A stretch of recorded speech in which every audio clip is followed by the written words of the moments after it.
Hi friends, Savita vlogs YouTube channel, Savita Savi vlogs YouTube channel. ರೊಟ್ಟಿ ಮಾಡೋಣ ಅಂತ ರಾಗಿ ಹಿಟ್ಟು ಮತ್ತು ಗೋಧಿ ಹಿಟ್ಟನ್ನು ಕಲಸಿಟ್ಕೊಂಡಿದ್ದೀನಿ ಮಿಕ್ಸಲ್ಲಿ. ಒಂದು 10 ನಿಮಿಷ ನೆಂದಾದ್ಮೇಲೆ ಮತ್ತೆ ರೊಟ್ಟಿ ಹಂಚಿನ ಮೇಲೆ ಹಾಕಬೇಕಾಗುತ್ತೆ. ಗ್ಯಾಸ್ ಸ್ಟವನ್ನು ಅಂಟಿಸ್ತೀನಿ.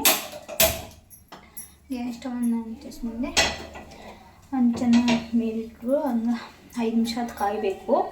ಕಾಯ್ದಾದ್ಮೇಲೆ ರೊಟ್ಟಿಯನ್ನು ಹಾಕಬೇಕಾಗುತ್ತೆ. ಫ್ರೆಂಡ್ಸ್, ಇವಾಗ ಹಂಚು ಕಾಯ್ದಿದೆ. ನೀರನ್ನು ಹಾಕ್ಕೋಬೇಕು ಸ್ವಲ್ಪ ಈ ಥರ. ಹಾಕ್ಕೊಂಡಾದ್ಮೇಲೆ ಈ ಥರ ಸ್ವಲ್ಪ ರೌಂಡ್ ಶೇಪ್ ಬರೋ ಥರ ಹಾಕ್ಕೋಬೇಕಾಗುತ್ತೆ. ಸ್ವಲ್ಪ ನೀರು ಕೈ ಹೆಚ್ಕೋಬೇಕು. ಹೆಚ್ಕೊಂಡಾದ್ಮೇಲೆ ಈ ಥರ ಎಳಿಬೇಕು. ಒಬ್ಬೊಬ್ರು ತಟ್ಟಿ ಮಾಡ್ತಾರೆ, ಆದರೆ ನಾವು ಈ ಥರ ಎಳಿತಾ ಇದ್ದೀವಿ ಹಂಚಿನ ಮೇಲೆ ಎಳೆದ್ರೇ ಚೆನ್ನಾಗಿ ಬರುತ್ತೆ.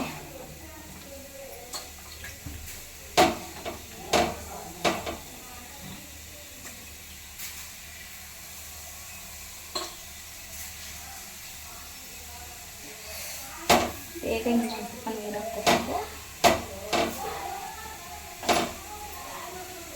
ಹಾಕ್ಕೊಂಡು ಪ್ಲೇಟನ್ನು ಮುಚ್ಚಬೇಕಾಗುತ್ತೆ. ನೀರನ್ನು ಹಾಕ್ಬಿಟ್ಟು ಪ್ಲೇಟ್ ಮುಚ್ಚಬೇಕಾಗುತ್ತೆ.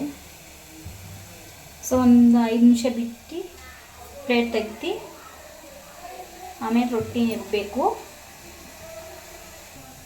ಸೊ ಫ್ರೆಂಡ್ಸ್, ಈಗ 5 ಮಿನಿಟ್ಸ್ ಆಗಿದೆ. ಸ್ವಲ್ಪ ನೀರನ್ನು ಹಿಂಗೆ ಹಾಕಿ ಮೇಲೆ ಮಾಡಿಬಿಟ್ಟು ಒರೆಸ್ಬಿಟ್ಟು 2 ಮಿನಿಟ್ಸ್ ಡ್ರೈ ಆಗೋವರೆಗೂ ಬಿಡಬೇಕಾಗುತ್ತೆ. 5 ಮಿನಿಟ್ಸ್ ಆಗಿದೆ ಫ್ರೆಂಡ್ಸ್. ಒಂದು 2 ಮಿನಿಟ್ಸ್ ಎಬ್ಬಾಣ. ಚೆನ್ನಾಗಿ ಬೆಂದಿನ ಮಾತ್ರ ಈ ಥರ ಬರುತ್ತೆ, ಅಂದರೆ ಬರಲ್ಲ.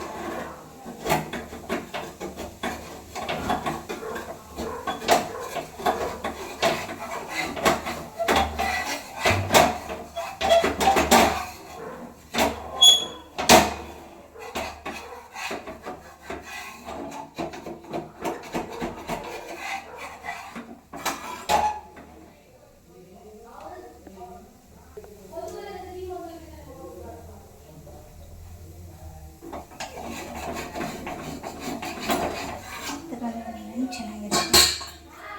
ನೀರನ್ನು ಸ್ವಲ್ಪ ಹಾಕ್ಕೊಂಡು